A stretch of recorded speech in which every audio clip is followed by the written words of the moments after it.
Ready to unlock some serious brain power. I'm in. Let's do it. We're diving into not one, but two incredible books about the human brain. Brain Rules by John Medina and The Brain That Changes Itself by Norman Doidge. Two books that completely changed how I think about, well, thinking. Right. I mean, we've always known the brain is important, but these books, it's like they reveal the secret world inside our heads. And the biggest secret, this whole concept of neuroplasticity, it blew me away. Okay, for those of us who haven't quite reached brain surgeon status, break that down for us. Neuroplasticity. That means what? Our brains are made of plastic. Not exactly. It means our brains are constantly changing, rewiring themselves based on our experiences. It's not this fixed, hardwired thing we thought it was. So it's like our brains are under construction our whole lives. Exactly. Every experience, every thought, every new skill is like hitting the gym for your brain. Those neural pathways are getting stronger, more efficient. That's actually a pretty good analogy. So if learning is like a brain workout, what's the equivalent of, say, going for a run? Well, according to John Medina, even going for a walk can do wonders for your brain. Really? Just walking? You bet. It increases blood flow, which means more oxygen and nutrients for those brain cells. Plus, it stimulates the release of BDNF. BDNF, remind me what that stands for again. Brain-derived neurotrophic factor. It's like fertilizer for your brain. Helps grow new connections, strengthens existing ones. It's a good thing. Brain fertilizer. Gotta love it. You know, I actually get some of my best ideas while I'm out for a run. Maybe it's the BDNF kicking in. Could be. And speaking of getting those brains moving, Medina throws out this really interesting idea. He talks about turning schools into all-day gym sessions. Wait, seriously, like kids in gym clothes all day? That's the idea. It might sound crazy, but the point is, physical activity is crucial, especially for developing brains. It makes you wonder if we're not giving kids enough time to move, to learn through movement. It's definitely something to think about. And, this idea of targeted brain exercises comes up in The Brain That Changes Itself, too. Norman Doidge talks about this woman, Barbara Arrowsmith-Young. Oh, yeah, she's the one who developed those brain exercises for learning disabilities. Right, exactly. Yeah. And her school in Toronto has seen some incredible results using these exercises to help kids strengthen specific areas where they struggle. It's like physical therapy, but for your brain. Speaking of which, if exercise is the workout, I'm guessing sleep is the recovery time. You got it.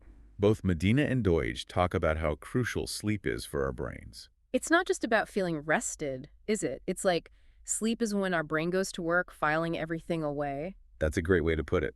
During sleep, our brains are busy processing the information from the day, consolidating memories, making connections. So that's why sleeping on it actually helps. It's not procrastination. It's giving our brains a chance to do their thing. Exactly. There was this one study Medina mentioned where a 30-minute nap made a huge difference in people's ability to remember information, especially after pulling an all-nighter. Power naps for the win. But that makes you think about the opposite, what happens when we don't get enough sleep. Yeah, and unfortunately, that's a reality for a lot of people. Yeah. And chronic stress. That's a whole other brain drainer. Medina says it can actually shrink the hippocampus, the part of our brain that's crucial for learning and memory. Shrink your brain. Okay, that's officially terrifying. Stress is more than just feeling frazzled. It's actually changing our brain structure. That's what the research is showing, yeah. Doidge talks about how chronic stress floods our system with cortisol, and over time, that can be toxic to brain cells, especially in the hippocampus. So not only do we feel lousy when we're stressed, but our brains are actually taking a hit too. That's sobering, to say the least. It is. And it's not just adults who are affected. Doidge talks about research showing that even a baby's developing brain is vulnerable to the negative effects of stress, particularly in unstable environments.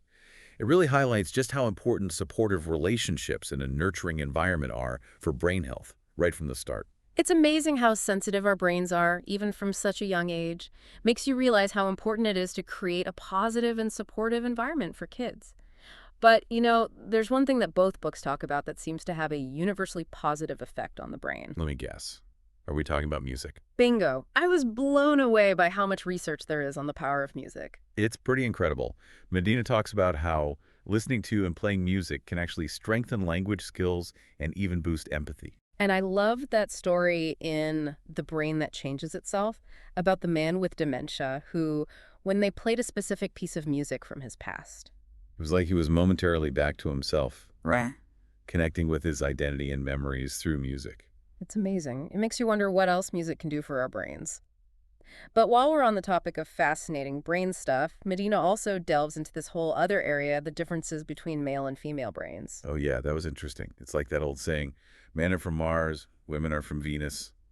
Turns out there might be some scientific truth to it. So are we talking about actual differences in how our brains are wired? We are. Medina gets into the research showing that while male and female brains are both equally capable, they're structured differently. And that can impact how we process information, how we communicate, even how we experience emotions. So it's not just a stereotype about men never asking for directions. There's actually a real difference in how our brains are wired. You got it. But it's not about one being better than the other. It's about understanding our unique strengths and how to work together more effectively. Like having different operating systems.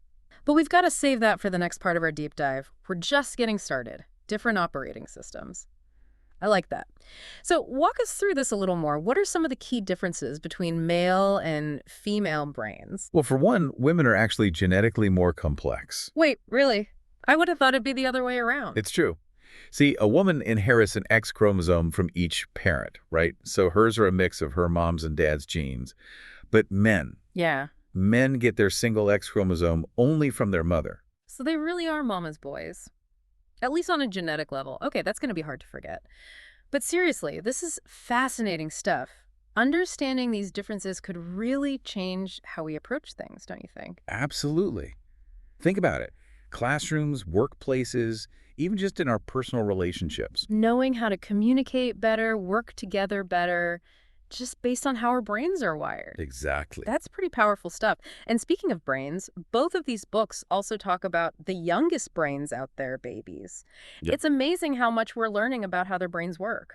It is. Medina actually describes babies as these little explorers, constantly soaking up information and figuring out the world around them. It's so true. They're always watching, listening, trying to make sense of everything, like tiny scientists in their own little labs. I love that. And it reminds me of that study Medina talks about in his book, how babies can actually imitate things like sticking out their tongue just minutes after being born. Minutes. Oh, yeah, I remember that. It's amazing. They haven't even had time to really learn anything yet, and they're already mimicking what they see. It really challenges that old idea that babies are born with a blank slate. They come into the world ready to learn, ready to connect. It's pretty humbling, honestly.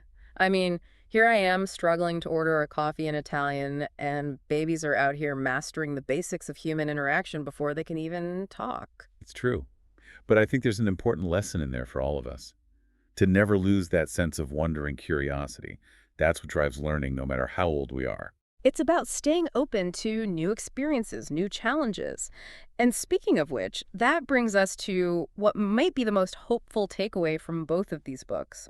You ready for this? Get me with it. We can actually rewire our brains at any age. That's the beauty of neuroplasticity. Yeah. It's not something that just happens when we're young. It's an ongoing process. So it's not like our brains are set in stone after a certain point. We can still learn new things, change the way we think, even as we get older. Absolutely. We are not stuck with the brains we were born with. And one of the most powerful examples of this from the brain that changes itself is the story of this woman, Michelle. Imagine this. She was born with only half a brain. Half a brain, seriously. Seriously. And despite that, she was able to develop these amazing calculating abilities, lived a full life, the whole 9 yards. Wow, if she can do that with half a brain, imagine what the rest of us can do with a little effort. Right. It really highlights just how adaptable and resilient our brains can be. So, are there specific things we can do, like brain exercises, to keep those neural pathways firing? Absolutely. There are a lot of different approaches. Barbara Aerosmith-Young, who we mentioned earlier, she's developed some really interesting exercises for strengthening specific cognitive functions. Brain exercises, huh? Like brain push-ups? What do those look like? Well, they're not quite like hitting the gym for your brain, Yeah. but some of them are designed to target specific skills, like memory, attention, visual processing, that kind of thing. So it's like cross-training for your brain. But it sounds like it's not just about these formal exercises, right? It's more about how we live our lives, the experiences we seek out. You got it. It's about staying mentally active, challenging ourselves, learning a new language. That's a great brain workout. You're engaging so many different areas: memory, problem solving, even cultural understanding. It's like a full-body workout, but for your brain. What about things like, puzzles or brain training games? I've always wondered if those actually do anything. Those can definitely help too. Anything that gets you thinking in new ways, challenging your brain, it's going to strengthen those neural connections. So what you're saying is it's literally never too late to learn new things, to improve our brains. Exactly. Lifelong learning is the key, not just for expanding our knowledge, but for keeping our brains healthy and adaptable as we age. I love that. So, as we wrap up our deep dive into brain rules and the brain that changes itself, it seems like the biggest takeaway here is just how much power we have over our own brains. Absolutely. We are not stuck with the brains we were born with. We can shape them, mold them, rewire them through the experiences we choose. It's pretty amazing when you think about it. It really is. It's both empowering and honestly a little bit daunting. If our brains are constantly being shaped by everything we do, everything we experience, where do we even begin? What can we do starting today to cultivate healthier, stronger, more amazing brains? It's a great question. And honestly, I think it comes down to a few simple things. Okay, I'm listening. First, move that body. Yeah. You don't have to become a marathon runner, but make time for regular exercise. Even if it's just a walk around the block, your brain will thank you. Check. What else? Prioritize sleep. I know it's easier said than done sometimes, but seriously, sleep is like hitting the save button on all that learning and those new connections you're building. Makes sense. And I'm guessing managing stress is up there too. Absolutely. Chronic stress is like kryptonite for your brain. Find healthy ways to cope with stress. Exercise can actually help with that too. And don't be afraid to seek support if you need it. Got it. Move your body, prioritize sleep, manage stress. Anything else? And don't forget to nourish your brain with stimulating activities. Music, art, reading, learning a new language, all of these things create new connections and keep your brain firing on all cylinders. So feed your brain, challenge it, and never stop learning. I love it. This has been an incredible deep dive. I feel like I've learned so much, and I'm definitely feeling inspired to put all of this brain-boosting wisdom into practice. Me too. It's a whole new way of thinking about our brains and our potential. Absolutely. So, to everyone listening, thanks for joining us on this journey into the incredible world of the human brain. And remember, it's never too late to start rewiring your brain for a better, brighter future. Until next time, keep those brains firing.